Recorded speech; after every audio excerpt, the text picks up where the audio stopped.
morning and welcome to another edition of the House Whisperers Show, where every house has a story, right here at WWDB, featuring professional home inspector Jack Milne.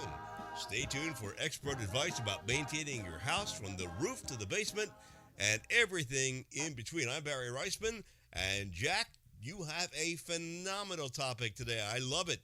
And welcome and good morning. And the reason you probably like it is you gave me the idea several weeks ago. You go, I didn't know I gave you that. I forgot that I gave you the idea, but maybe that's why I like it so much. I don't know. Aha.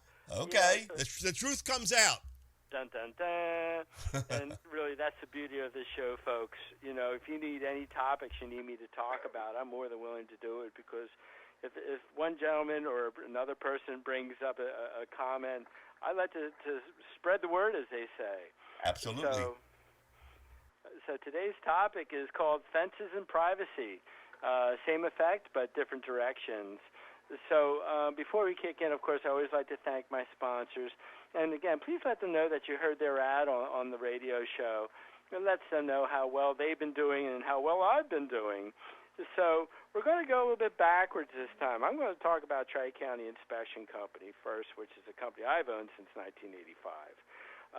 We have 5 full-time home inspectors. We do cover about 15 counties. So from the Lehigh Valley to the deepest parts of Delaware County, from the northern part of Hunterdon County in New Jersey down to the bays in Salem County. We cover those parts of New Jersey. So if you visit our website, you can really get to understand what we do for a living. And plus, what I feel is really important is the type of inspectors that we offer to our clientele, as well as the reports that we give. So our website is tcinspect.com. BrainFleshGear.com, I bring them up every week. Again, a bit of an eclectic company. They're a T-shirt company, but they will work with you to generate anything you need for a single purpose or for a group event. So that's as simple as BrainFleshGear.com. Pest Blaster, they're located out of Hamilton, New Jersey. They do get involved with radon, mold, wood-destroying insect evaluations, as well as pest removal. So any creepy critters you need to get rid of, go to their website, which is pestblaster.com. Burrow Exterminating out of Glenolden, Pennsylvania, down there in Delaware County. Great group of people, great staff, termite as well as radon testing. It's as simple as burrowexterminating.com. And I'm going to finish today with Bucksmont Inspections. They're actually located out of Sellersville, but they do serve multiple counties in Pennsylvania. And they are truly the best in the business when it comes to on-site sewage evaluation, treatment, and repair. So again, their website, is bucksmontinspections.com. So reach out to these folks. They've been backing me now for quite some time, and I appreciate their efforts. So before we start with the topic, I again want to visit the email box. Sally emailed me a comment about the June 8th show about duct cleaning. And so it goes like this. Jack, we heard your show and recently moved into our home in Gwinnett. The previous owners had several different animals, a dog, 3 cats, and a guinea pig. That sounds like a zoo. As my kids are allergic to animal dander, we pulled out the rugs, deodorized, and had the ducts cleaned. The dirt that came out of those ducts was unbelievable. Once cleared, we put in a new filter, and my family feels great. Thanks for the input. And just responding, thanks, Sally. So please, all my folks, email me at thehousewhisperershow@gmail.com your thoughts and comments. And for past episodes, go to thehousewhisperershow.com. The podcast, which I think is really cool, is at www.dbam.com. So you can check out this show through the next week, anytime, anywhere. And I think that's really awesome. So today's topic is fences and privacy, same effect, different directions. So first off, there are decisions that have to be made as to what you want the fence for. Do you want a fence for child safety, for your favorite pet, privacy, a pool, bad neighbors? Uh-oh.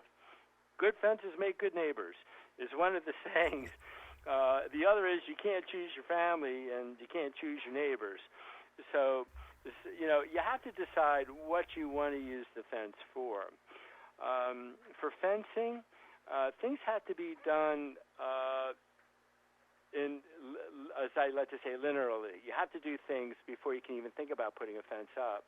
And first off, you have to have a survey done by a professional engineering company, because pins need to be set to establish your property lines versus those of your neighbor. Because, man, if they're wrong or you're wrong, there's a lot of money that's going to be wasted because the fence has to be moved.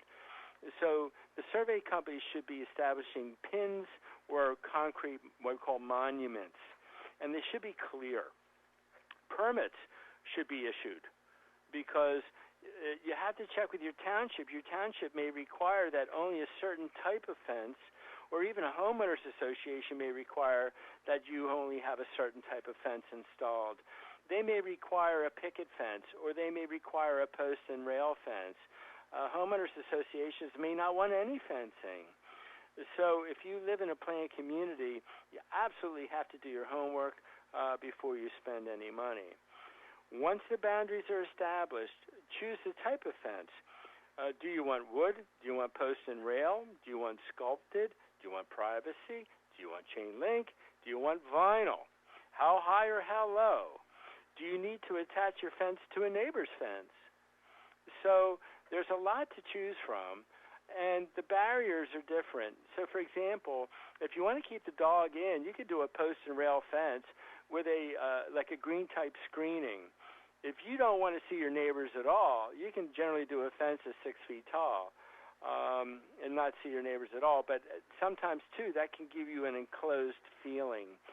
So there's a lot of decisions that have to be made. Pools, okay? The township requires a lockable gate. So I always think of, do you want the Addams family fence? Remember Gomez, filing the points of his fence? And what about gates? I think gates are critical. And I think gates should be found really on both sides of the house. So you can literally walk around the house and not stop and say, oh, darn, I got to go all the way around to turn off the water at that hose bib. So I think houses should have at least 2 gates. Now, how wide do you want the gate? Do you want it single or double wide? And what I think about is the lawnmower, landscaping equipment. What if you own a tractor, or even you want to get a truck by? So you never know when you're going to need that gate until it's too small to get something by it. So I ask that you plan ahead on that. And gates, I think, are always a little funny because the hinges always seem to get beat up on gates. So sometimes you feel like as a home inspector, I have to lift the gate, drop the gate, adjust the gate, pull up a pin, just to get by it. So make sure that if you ask for a gate, be specific as to the hardware that's offered and the amount that it may go out of plumb, because then the gate can become a nuisance. So the decisions have finally been made. Now, via referrals, find a good fence company and spend time with the owners, and be sure to ask lots of questions, because you only get one shot. So once once the work begins, the new fence should rest about 6 inches on your side of the property line. I always joke and say, let the neighbor cut your 6 inches. They're not going to know the difference, but you will know the difference because you saw those pins, you saw those monuments, and you will always have your property rights when you're clearly on your side of the line, so there won't be any disputes. Now, Barry, if I can ask, why don't we take a commercial break here? Okay. Because we're going to come back and talk about pets. All right. Well, I have a pet, and I've got a fence, and I'll be all ears. So we'll take a break, and we'll be right back. You're listening to the House Whisperer Show on WWDB with Jack Milne.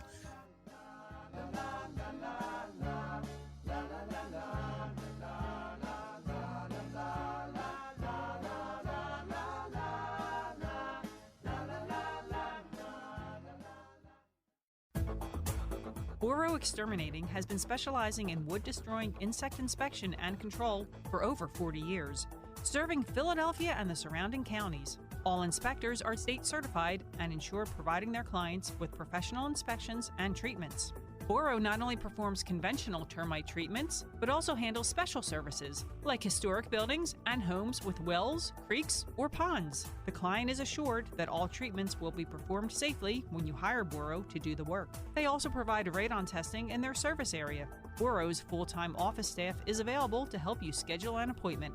Just call 610-586-5640 or send an email request to boroinspects@verizon.net. That's 610-586-5640 or email at boroinspects@verizon.net. Specially created t-shirts by BrainFlushGear.com offer the extreme sports enthusiast an opportunity to have a clothing line available that suits their sport. BrainFlushGear.com understands that when we get the moment where we can jump on our motorcycles, wave runners, surfboards, snowmobiles, or skateboards, it can be priceless. They offer custom artwork including silk screening, transfers, and embroidery. Speak to one of their consultants today and they'll help you create your own Brain Flush. Visit BrainFlushGear.com or email them at contact@BrainFlushGear.com. For your septic inspection and testing needs, please consider Bucksmont Inspections. They've been serving the Bucks and Montgomery County areas for over 15 years. As members of the Pennsylvania Septic Management Association, the Pennsylvania Association of Sewage Enforcement Officers, and the Pennsylvania Association for Professional Soil Scientists, Bucksmont Inspections can inspect your existing septic system or test for your new septic system placement.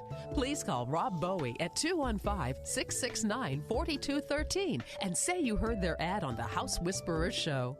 As the temperatures gradually rise, so do the odds of all those filthy and unwanted critters invading your home, like rodents, roaches, termites, and flies. Oh my!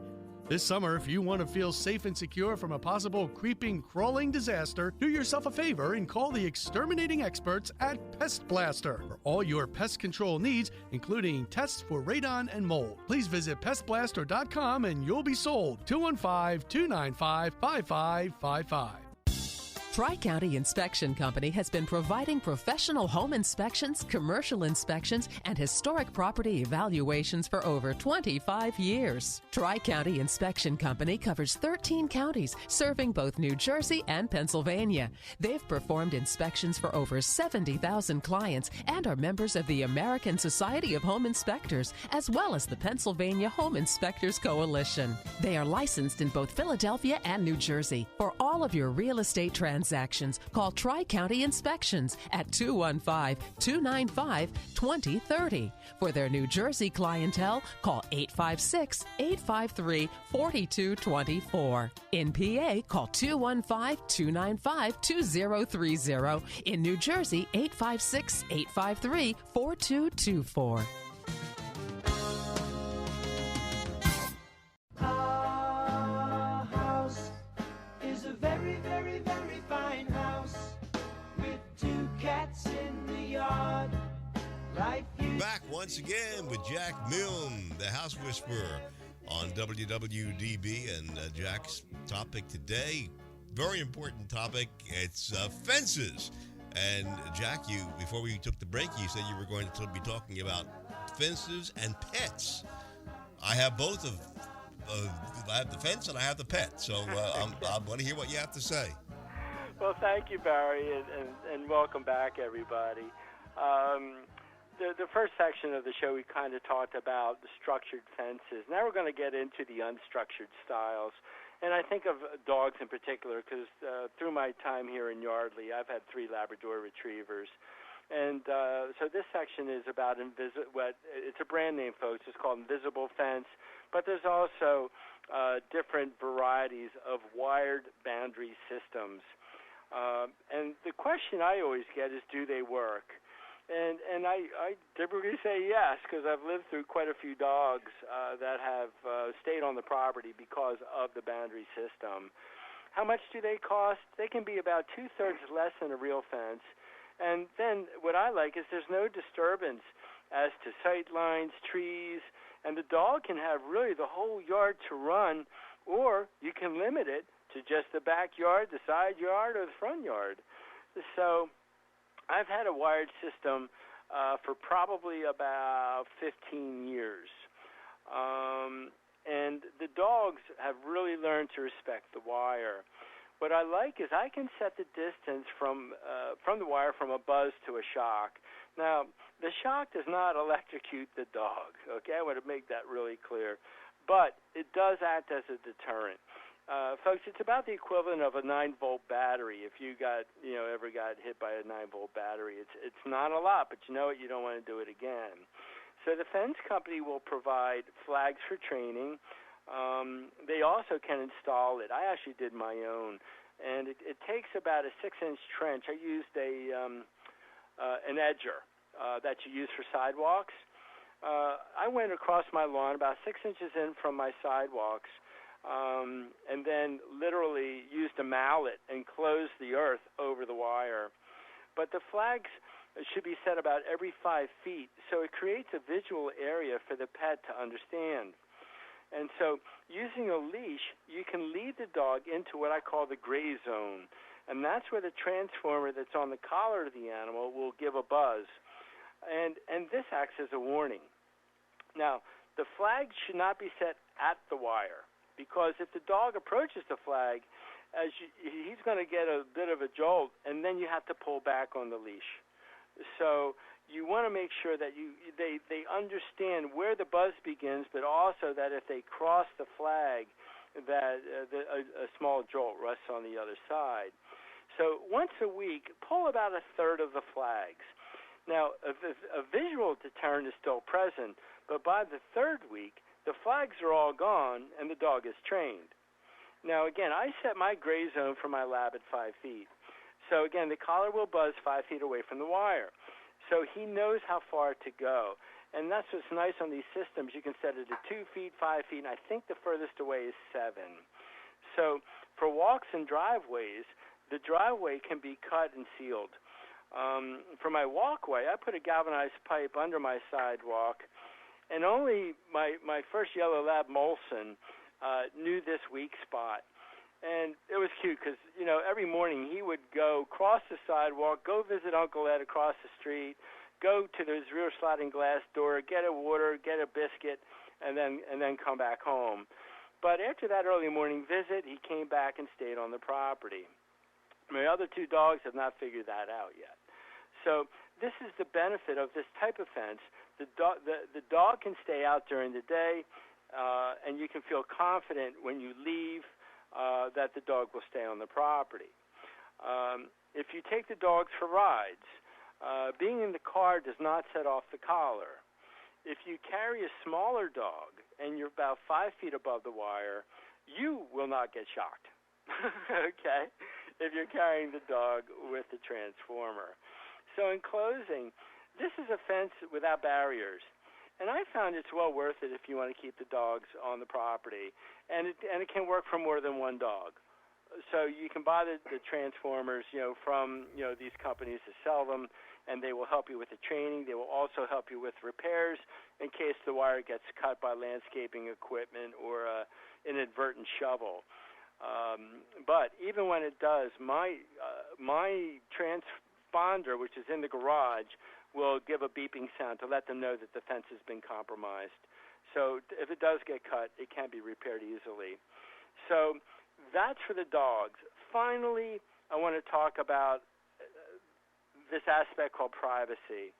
And this can be done naturally at the property lines with trees, shrubs, hedgerows, etc.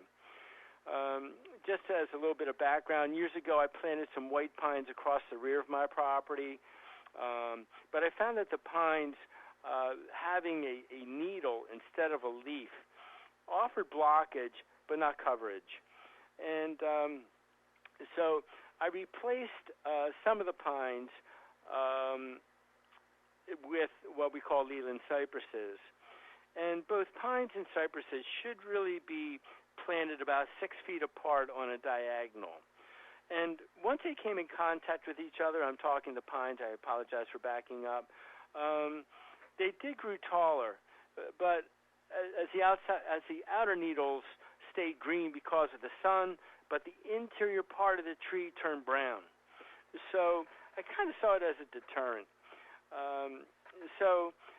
As a home inspector, I got a chance to talk to people from all walks of life, and landscape architects and tree folks recommended, again, this type of tree called a Leland cypress, and it offers coverage, privacy, and height. And these trees can grow up to about 3 feet high and 3 feet wide per year. And the thing is that they do become very broad at the base, so you do have to plan accordingly. So again, if you keep it on that 6 foot diagonally, on a diagonal pattern, within a few years they are touching each other, and then they'll grow from there. So across my backyard, I removed about 6 pines and planted the cypresses. For the cypress, the leaves are dense and they stay green all year round and can handle snow loads like we've seen over the past few years. For skinny areas, try green giant arborvitaes. The green giants are known for their what I call single stem. So it is a shrub, but if you get multi-stem, what happens is as they age and mature, they tend to spread out. So other types of arborvitaes are called emerald, green, and American arborvitaes. But again, I would tend to go with the green giants if you're planning to use them for privacy. So the green giants should be planted about 4 feet apart. Okay, where the big trees are 6, these are 4 feet apart. Now, after 45 years, my arborvitaes are 15 feet tall, and they really started getting punished over the winters of last year and the year before. So this year and this fall, I'm going to be removing about 25 of these plants. Again, 15 feet tall. Wow, that's a lot of big trees to move. Oh man, it's killing me, Barry. It's killing me. But you know, trees and shrubs, once they get to a certain point, you almost have to kind of grin and bear it and let them go. And so I'm going to be planting 6 to 7 foot arborvitaes, and again about 4 feet apart. So they're going to take a couple of years to blend together. But living on a corner, the privacy that these arborvitaes offered over 25 years has been great and natural. So once trees or shrubs get to the point of no return, like I said, Barry, you kind of have to grin and bear it and let them go. So if you like, folks, on November 25th, 2012, if you go back into the archives, I did a show on shrubs, and it was called "Should They Stay or Should They Be Replaced?" And I guess I'm listening to my own advice because I'm going to have to spend about $2,000 for my arbors to be removed and replaced. Cost you money to put them in, cost you money to take them out. It does, Barry. And but again, what would it cost if I wanted to put a fence up? That's right. So the numbers are about the same, but again, I'm more of a naturalist than a fence person. So that was the beauty of this show. You can go in a couple of different directions if you're seeking privacy, and I think that's one of the hardest things in our lives anymore is to be a bit private. With the social media as it is, everybody knows about everybody. Work schedules, we used to work off beepers, and now you have to be available by text, email, or phone 24/7. And every once in a while, isn't it just nice to be able to put your feet up on a deck or a patio and feel snuggled? And I think that's what privacy is. It kind of warms your heart. You can kind of put the music on. You can share a glass of wine or beer with your significant other and just put yourself out of the world for a few minutes before the phone rings again. That's right. But if you're thinking about plants, I would recommend that you hold off at this point. being towards the latter part of July, we're going to get into the heat of the summer, and you really, really have to start to water your shrubs if you're doing any transplanting at this time. Yes, we felt the heat and the humidity, and all that does is suck the moisture out of the plants. It sucks it out of the ground. So when I delve into this project of mine, I'm looking towards the early part of September. Think after Labor Day, okay? So if you want to do some plantings, do your shopping now. I know I am, because, again, I've got to find 25 plants. And so I'm making my phone calls now. I can get my people to tear out the old, chip them up. And so I'm doing my homework now so I can be ready to go in September. Well, I'll tell you what, we are just about out of time. But, boy, what a fascinating topic you have today. And good luck with getting those trees down and putting the new ones up. Jack, we are out of time. Just time for you to say goodbye to your listeners. Well, thank you, Barry. Again, I truly love doing this show. I hope everybody learns a few things, as that is my mission. Again, if you have any ideas or concepts you want me to chat about, email me at thehousewhisperershow@gmail.com. Visit the older episodes on thehousewhisperershow.com. And as it is a weekend, please spend time with friends and family. And I look forward to chatting with you next week on The House Whisperer. And to listen to previous programs, or if you have any questions, visit thehousewhisperershow.com. And I'm Barry Reisman. Thank you for listening to WWDB. Everything is easy 'cause of you. And now, la la la la la la la la la la la la la